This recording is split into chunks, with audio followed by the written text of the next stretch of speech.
ಅದರ ಜೊತೆಗೆ ಸಮಗ್ರ ಕೃಷಿ ಬೇಸಾಯ ಪದ್ಧತಿಯಲ್ಲಿ ಹೆಚ್ಚು ಬೆಳೆದ ರೈತರಿಗೆ ಹೆಚ್ಚು ಲಾಭದಾಯಕ. ಸಮಗ್ರ ಕೃಷಿ ಅಂದ್ರೆ ಏನ್ ಮಾಡಬೇಕು ಅಂದ್ರೆ ರೈತರು ಒಂದು ಇವಾಗ ಮಾವು ಇರ್ತದೆ, ಮಾವು ಮಧ್ಯೆ ಸಪೋಟ ಹಾಕಿದೀವಿ, ಸಪೋಟ ಮಧ್ಯೆ ನಾವು ಅಂತರ್ ಬೆಳೆಯಾಗಿ ಟೊಮೊಟೊ, ಪಪ್ಪಾಯಿ, ಶುಂಠಿ ಪ್ರತಿಯೊಂದು ಬೆಳೆ ಬೆಳೆದ್ರೆ ಯಾವುದೇ ಒಂದು ಬೆಳೆ ಕೈ ಕೊಟ್ರು ಇನ್ನೊಂದು ಬೆಳೆಯಿಂದ ರೈತರಿಗೆ ಹೆಚ್ಚು ಲಾಭದಾಯಕ ಆಗುತ್ತೆ.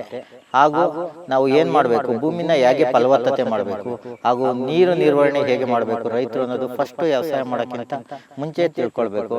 ನಾವು ಹೇಳ್ಬೇಕಂದ್ರೆ ಮಿನಿಮಮ್ ಒಂದು ವರ್ಷಕ್ಕೆ ಒಂದು ಮಾವಿನಿಂದ ಒಂದು 5 ಲಕ್ಷ ರೂಪಾಯಿ ಲಾಭ ಗಳಿಸ್ತಾ ಇದ್ದೀನಿ. ಶುಂಠಿ ಅಂದ್ರೆ ಒಂದು 2-2.5 ಲಕ್ಷ ಶುಂಠಿಯಿಂದ, ಪಪ್ಪಾಯಿಂದ ಒಂದು 2 ಲಕ್ಷ, ಒಟ್ಟಿಗೆ ಸರಾಸರಿ ಅಂದ್ರೂ ಒಂದು 15ರಿಂದ 20 ಲಕ್ಷ ನನಗೆ ಒಟ್ಟು ಬಂದರೆ ಸರಾಸರಿ ಖರ್ಚು ಒಂದು 10 ಲಕ್ಷ ಹೋದ್ರೂ 10 ಲಕ್ಷ ವರ್ಷಕ್ಕೆ ಬರ್ತದೆ. ರೈತರು ಈ ಥರ ಸಮಗ್ರ ಕೃಷಿ ಒಂದೇ ಬೆಳೆ ಬೆಳೆಯಕ್ಕಿಂತ ಸಮಗ್ರ ಕೃಷಿ ಬಗ್ಗೆ ಇವತ್ತು ಸರ್ಕಾರ ಹೆಚ್ಚು ಒತ್ತು ಕೊಟ್ಟಿದೆ. ಅದನ್ನು ಸದುಪಯೋಗ ಪಡಿಸ್ಕೊಂಡು ಸಮಗ್ರ ಕೃಷಿ ಬಗ್ಗೆ ಹೆಚ್ಚು ಒತ್ತು ಕೊಟ್ಟರೆ ರೈತರಿಗೆ ಹೆಚ್ಚು ಲಾಭದಾಯಕ ಆಗುತ್ತೆ ಅಂತ ಹೇಳೋಕ್ಕೆ ಈ ಸಮಯದಲ್ಲಿ ಇಷ್ಟಪಡ್ತೀನಿ. ಇವಾಗ ಒಂದು ರಾಗಿ ಆಗ್ಬೋದು, ಭತ್ತ ಆಗ್ಬೋದು, ಯಾವುದೇ ಒಂದು ಬೆಳೆ ಬೆಳೆದು ಲಾಸ್ ಆಗಿ ನಮಗೆ ಲಾಸ್ ಆಯಿತು, ಗೌರ್ಮೆಂಟಿನ ಮಳೆ ಬರಲಿಲ್ಲ ಟೈಮ್ಗೆ, ಈ ಸರಿ ಮಳೆ ಹೋಗ್ಬಿಡ್ತು, ರಾಗಿ ಬರಲಿಲ್ಲ, ಹುಲ್ ಬರಲಿಲ್ಲ, ತುಂಬ ಲಾಸ್ ಆಯಿತು ಅಂದ್ಬಿಟ್ಟು ತುಂಬ ಸಾಲ ಮಾಡಿಕೊಂಡು ತುಂಬ ಲಾಸಾಗಿ ನೇಣು ಹಾಕ್ಕೊಂಡು ಈ ಥರ ಸಾಯೋದಕ್ಕಿಂತ ಸಮಗ್ರ ಕೃಷಿ ಪದ್ಧತಿಗೆ ಹೋದರೆ ರೈತರು ನಿಜವಾಗ್ಲೂ ಹೆಚ್ಚು ಲಾಭ ಗಳಿಸ್ಬೋದು.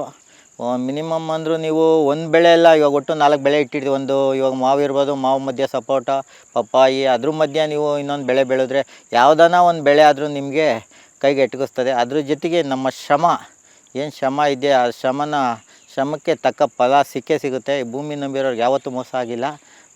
ನೀವು ಆದಷ್ಟು ಶ್ರಮ ವಹಿಸಿ ನೀವು ಬೆಳೆ ಬೆಳೆದ್ರೆ ಒಟ್ಟು ಆಶಾದಾಯಕವಾಗಿರ್ತದೆ. ಇವತ್ತು ಕೃಷಿ ಇಲಾಖೆಯಿಂದ ಕೃಷಿ ಇಲಾಖೆ ಇವತ್ತು ರೈತರಿಗೆ ತುಂಬ ಸವಲತ್ತುಗಳನ್ನ, ಮಿಷಿನರೀಸು ಈ ಥರ ಎಲ್ಲ ನಿಮಗೆ ಒಂದು 90% ಡ್ರಿಪ್ ಇರಿಗೇಷನ್ ನಿಮಗೆ 90% ಸಬ್ಸಿಡಿ ಕೊಡ್ತಾ ಇದ್ದಾರೆ. ಟ್ಯಾಕ್ಟ್ರ್ ಆಗಿರ್ಬೋದು, ಒಂದು ರೋಟ್ರಿ ಆಗಿರ್ಬೋದು, ಪವರ್ ಸ್ಪ್ರೇ ಆಗಿರ್ಬೋದು, ಈ ಥರ ಎಲ್ಲ ಸವಲತ್ತುಗಳು ರೈತ ಸಂಪರ್ಕ ಕೇಂದ್ರನ ನೀವು ಸಂಪರ್ಕಿಸ್ರೆ ಆದಷ್ಟು ಅವರು ಹೆಚ್ಚು ಮಾಹಿತಿ ನಿಮಗೆ ಕೊಡ್ತಾರೆ. ಅದರಿಂದ ನೀವು ಮಿಷಿನರೀಸ್ ತಗೊಂಡು ನೀವು ಬೆಳೆ ಬೆಳೆದ್ರೆ ಲಾಭ ಆಗುತ್ತೆ. ಆದಷ್ಟು ಮಿಷಿನರೀಸು ಯೂಸ್ ಮಾಡಿ, ಲೇಬರ್ನ ಸೇವ್ ಮಾಡಿ, ನೀವೆಲ್ಲ ಒಟ್ಟಿಗೆ ಸೇರಿ ಮನೆ ಕುಟುಂಬದವರು ಆದಷ್ಟು ಸೇರಿ ನೀವು ವ್ಯವಸಾಯ ಮಾಡಿದ್ರೆ ರೈತರು ತುಂಬ ಲಾಭ ಗಳಿಸ್ಬೋದು. ನೀವು ಸಮಗ್ರ ಕೃಷಿ ಪದ್ಧತಿ ಅಂದರೆ ನೀವು ಬರೀ ತೋಟಗಾರಿಕೆ ಬೆಳೆ ಸರಿ ಸಮಗ್ರ ಕೃಷಿ ಪದ್ಧತಿ ಅಂದರೆ ನೀವು ತೋಟಗಾರಿಕೆ ಒಂದೇ ಅಲ್ಲ. ನೀವು ಇವಾಗ ಒಂದು ಕುರಿ ಸಾಗಾಣಿಕೆ ಇರ್ಬೋದು, ಹಸು ಸಾಗಾಣಿಕೆ, ಮೇಕೆ ಸಾಗಾಣಿಕೆ, ಕೋಳಿ ಸಾಗಾಣಿಕೆ, ನಾಟಿ ಕೋಳಿ ಸಾಗಾಣಿಕೆ, ಹಾಗೂ ನಿಮ್ಮ ಜಮೀನಲ್ಲಿ ಏನನ್ನ ಈ ಥರ ಹಳ್ಳಾಡಿದರೆ ಅದಕ್ಕೆ ಚೆಕ್ ಡ್ಯಾಮ್ ನಿರ್ಮಾಣ ಮಾಡಿ ಅದರಲ್ಲಿ ಮೀನು ಸಾಗಾಣಿಕೆ ಮಾಡಿ, ಜೇನು ಸಾಗಾಣಿಕೆ ಮಾಡಿ, ಈ ಎಲ್ಲ ಪದ್ಧತಿಗಳನ್ನ ನೀವು ಅನುಸರಣೆ ಮಾಡಿದ್ರೆ ಇನ್ನೂ ಸಮಗ್ರ ಕೃಷಿ ಪದ್ಧತಿ ಜೊತೆಗೆ ಇದನ್ನೆಲ್ಲ ಅಳವಡಿಸ್ಕೊಂಡ್ರೆ ರೈತರಿಗೆ ಹೆಚ್ಚು ಲಾಭದಾಯಕ ಆಗುತ್ತೆ. ನಮ್ಮದು ಕುರಿ ಇವಾಗ ಒಂದು 50ರಿಂದ 60 ಕುರಿ ಇದೆ. ಕುರಿ ಒಳಗೆ ಒಂದು 40-45 ಒಂದು 20 ನಾಟಿ ಕುರಿ ಇದೆ. ನಾಟಿ ಕುರಿ ಅಂದರೆ ನಮ್ಮದು ಮಾಗಡಿ ನಮ್ಮದೇ ತಳಿ ಇದೆ, ನಮ್ಮಲ್ಲೇ ಅದು ಬ್ರೀಡ್ ಮಾಡ್ಕೊಂಡು ನಮ್ಮಲ್ಲೇ ಹುಟ್ಟಿರೋದು. ಒಂದಷ್ಟು ಬನ್ನೂರು ತಳಿನ ಪರ್ಚೇಸ್ ಮಾಡಿದ್ದೀವಿ.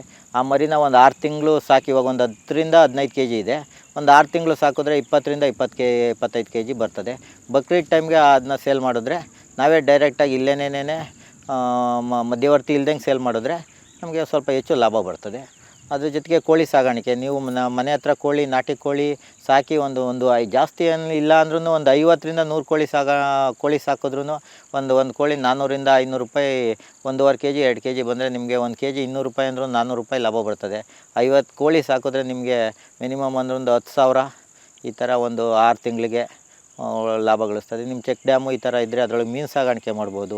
ಆಮೇಲೆ ಅದ್ರ ಜೊತೆಗೆ ಇವಾಗ ನೀವು ಜೇನು ಸಾಗಾಣಿಕೆ, ಜೇನು ಭಾಳ ಮುಖ್ಯ ರೈತರಿಗೆ. ಇವಾಗ ಅವ್ರ ತೋಟದಲ್ಲಿ ಒಂದು 10 ಪೆಟ್ಟಿಗೆ ಇಕ್ಕಿದ್ರೆ ಸಾಕು, ಒಂದು 6 ತಿಂಗಳಿಗೊಂದು ಸರಿ ಒಂದು ಪೆಟ್ಟಿಗೆಯಿಂದ ಮಿನಿಮಮ್ ಅಂದರೆ 2ರಿಂದ 3 kg ಜೇನು ಸಿಗುತ್ತೆ. 1 kg ಇವತ್ತು ಮಾರ್ಕೆಟಾಗೆ 500 ರೂಪಾಯಿ ಇದೆ. ಈ ಥರ ಒಂದು ಜೇನು ಸಾಗಾಣಿಕೆ ಮಾಡಿ ಅದರಿಂದ ನಮಗೆ ರೈತರಿಗೆ ಏನಾಗುತ್ತೆ ಅಂದರೆ ಪರಾಗಸ್ಪರ್ಶ ಆಗುತ್ತೆ. ನಾವೇನು ಬೆಳೆ ಇಕ್ತೀವೋ ಅದು 25% ಜಾಸ್ತಿ ಆಗಿ ನಮಗೆ ಗೊತ್ತಾಗ್ದೇ ಅದು ಒಂದು 25% ಹೆಚ್ಚು ಜೇನಿಂದ ನಮಗೆ ಯಾವ ಜೇನು ಇಲ್ದಂಗೆ ಏನು ಇವತ್ತು ಯಾವುದು ನಡೆಯಲ್ಲ.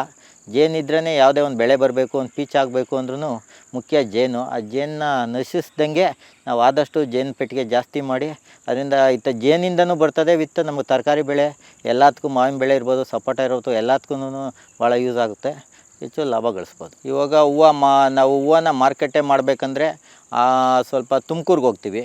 ತುಮಕೂರು ನಾವು ನಿಯರೆಸ್ಟ್ ಮಾರ್ಕೆಟ್ ನೋಡ್ಕೊಬೇಕು, ಯಾವುದು ನಮಗೆ ಎಲ್ಲ ಮಾರ್ಕೆಟ್ ಕಾಂಟ್ಯಾಕ್ಟ್ ಇಟ್ಕೊಂಡಿರಬೇಕು, ಎಲ್ಲಿ ಬೆಲೆ ಜಾಸ್ತಿ ಇದೆ. ನಮಗೆ ಇವಾಗ ಬೆಳಗ್ಗೆ ಹೂವು ಮಾರ್ಬಿಡ್ಬೇಕು ಒಂದು 12 ಗಂಟೆಗೆ ಅಂದರೆ ತುಮಕೂರು ಮಾರ್ಕೆಟ್, ಹೂಕ್ಕೆ ತುಮಕೂರು ಮಾರ್ಕೆಟ್ ತುಂಬ ಹತ್ರ. ಬೆಂಗಳೂರು 50 ಕಿಲೋಮೀಟ್ರು, ನಮಗೆ ತುಮಕೂರು 50 ಕಿಲೋಮೀಟ್ರು. ಬೆಳಗ್ಗೆ ನಾವು ಒಂದು 8 ಗಂಟೆಗೆ ಸ್ಟಾರ್ಟ್ ಮಾಡಿದ್ರು 10 ಗಂಟೆ ಅಷ್ಟೊತ್ತಿಗೆ ಹೂವು ಕಿತ್ಕೊಂಡು 11-11:30 ಅಷ್ಟೊತ್ತಿಗೆ ತುಮಕೂರಿಗೆ ಹೋಗ್ಬೋದು, ಮಾರ್ಕೆಟ್ ಮಾಡ್ಬೋದು. ಆಮೇಲೆ ಟೊಮೊಟೊ ಈ ಥರ ಎಲ್ಲ ಯಶವಂತಪುರ ಮಾರ್ಕೆಟ್ಗೆ ಮಾರ್ಬೋದು. ವಿತ್ ಈ ಸಪೋಟೊ ಪಪ್ಪಾಯಿ ಇದನ್ನೆಲ್ಲ ನಾವು ಆದಷ್ಟು ನೇರ ಮಾರ್ಕೆಟೇ ಮಾಡ್ತೀವಿ. ನೇರ ಮಾರ್ಕೆಟ್ ಅಂದರೆ ಈ ಮಧ್ಯವರ್ತಿ ಇಲ್ಲದೇ ನಾವೇ ಅಂಗಡಿಗಳ್ನ, ಚಿಕ್ಕ ಹಣ್ಣು ಫ್ರೂಟ್ ಅಂಗಡಿಗಳ್ನ ಇಟ್ಕೊಂಡು, ಒಂದು 4-5 ಅಂಗಡಿಗಳ್ನ ಇಟ್ಕೊಂಡು ನಾವೇ ವ್ಯಾನ್ ಇಟ್ಕೊಂಡು ಅವ್ರಿಗೆ 100 K G, 200 K G, 300 K G ಈ ಥರ ಕ್ವಾಲಿಟಿ ಚೆನ್ನಾಗಿ ಬೆಳೆದಿದ್ರೆ ಅವರು ಸ್ವಲ್ಪ ಒಂದು 2 ರೂಪಾಯಿ ರೇಟ್ ಜಾಸ್ತಿನೂ ಕೊಡ್ತಾರೆ, ಕಮಿಷನ್ನು ಉಳಿತದೆ. ನಾವು ತಗೊಂಡೋಗಿ ಕೊಟ್ಟರೆ ಹೆಚ್ಚು ಲಾಭ ಗಳಿಸ್ಬೋದು. ಮಾವು ಇವಾಗ ಮಾವನ್ನು ಅಷ್ಟೇ ಹಣ್ಣಂಗಡಿಗೆ ಎಷ್ಟು ಹಣ್ಣಂಗಡಿಗೆ ಹಾಕ್ಬೋದು, ಇಲ್ಲ ಟನ್ನೇಜ್ ಪ್ರಕಾರ ತಗೊಂಡೋದ್ರು APMC ಅವರು ತಗೊತಾರೆ. ಇಲ್ಲ ಆಪ್ಕಮ್ಸು, ಇಲ್ಲಾಂದರೆ ಲಾಲ್ಬಾಗ್ ಆಪ್ಕಮ್ಸ್ಗೆ ಹೋದ್ರೂ ಅವರು ನಾವು ಮೊದಲೇ ಇಂಡೆಂಟ್ ಹಾಕ್ಸ್ಬಿಟ್ಟು ನಿಮಗೆ ಎಷ್ಟು ಬೇಕಂತ ಹೇಳಿದ್ರೆ, ಎಷ್ಟು ಟನ್ ಆಗುತ್ತೆ ಅಂತ ಹೇಳಿದ್ರೆ ಅವ್ರು ಇಂಡೆಂಟ್ ಕೊಡ್ತಾರೆ. ಅಲ್ಲಿ ತಗೊಂಡೋದ್ರು ನಮಗೆ ಮಾಮೂಲಿ ಮಾರ್ಕೆಟ್ಗಿಂತ ಅಲ್ಲಿ ಒಂದು 10-20% ಹೆಚ್ಚು ಲಾಭ ಬರುತ್ತೆ. ತೆಂಗು ಇಲ್ಲಿ ಕುಣಿಗಲ್ ಮಾರ್ಕೆಟ್ ಇದೆ, APMC ಮಾರ್ಕೆಟ್. ತೆಂಗು ನಮಗೇನು ತೊಂದರೆ ಇಲ್ಲ, ತೆಂಗು ಮಾರೋಕ್ಕೆ ಇಲ್ಲೇ ಬೇಕಾ. ಇವತ್ತು ತೆಂಗಿಗೆ ಈಗ ತುಂಬ ಬೇಡಿಕೆ ಇದೆ. ಈ ವರ್ಷ ಬರಗಾಲ ಇರೋದ್ರಿಂದ 6 ತಿಂಗಳು ಲಾಸ್ಟ್ ಇಯರು ಮಳೆ ಕಮ್ಮಿ ಬಿದ್ದಿದೆ. ತೆಂಗಿಗೆ ಈ ವರ್ಷ 30-32 ರೂಪಾಯಿ ಕೆ ಜಿ ಪ್ರಕಾರ. ಮೊದಲು ಒಂದು ತೆಂಗಿನಕಾಯಿಗೆ 5 ರೂಪಾಯಿ 6 ರೂಪಾಯಿಗೆ ತಗೊತಾಯಿದ್ರು. ಇವತ್ತು 1 ಕೆ ಜಿ ತೆಂಗು 30-32 ರೂಪಾಯಿ ಕೆ ಜಿ ಪ್ರಕಾರ ತಗೊತಾರೆ. ತುಮಕೂರಿಲ್ಲ ಅಂದರೆ ನಮ್ಮ ಕುಣಿಗಲ್ APMCಗೆ ಹೋದರೆ 1 ಕೆ ಜಿ 30-32 ಹೋಗುತ್ತೆ. ರೈತರಿಗೆ ಒಳ್ಳೆ ಲಾಭ ಆಗುತ್ತೆ.